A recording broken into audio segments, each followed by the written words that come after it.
Social మీడియాలో చూస్తే చైనాని ఇండియాని, లేకపోతే ఇండియాని అమెరికాని, లేకపోతే ఇండియాని రష్యాని బాగా ఎక్కువ కంపేర్ చేస్తారు. సో ఈ వీడియోస్ ఎక్కువ హైలైట్ అవుతాయి, వైరల్ కూడా అవుతాయి. సో ఫస్ట్ ఆఫ్ ఆల్ నేను చెప్పేది ఏంటంటే, అక్కడ ఉన్న సిచ్యువేషన్ వేరు, మనకున్న సిచ్యువేషన్ వేరు.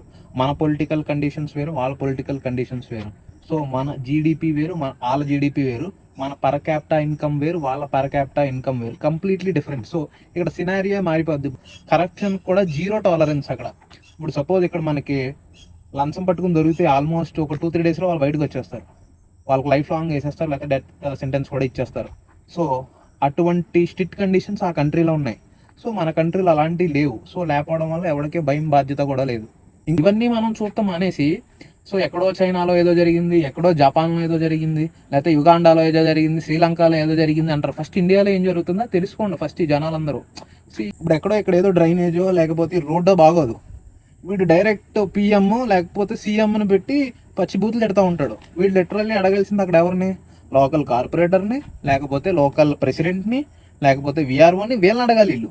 ఇప్పుడు ప్రతి రోడ్డు మీద చూస్తాం, ఇప్పుడు ఎవడో ఎక్కడో డౌన్ స్ట్రీట్ ఉంటుంది, ఆడ పైన కారు బైక్ కడిగేస్తాడు, ఆ రోడ్డు మొత్తం వాటర్ వెళ్ళిపోతాయి.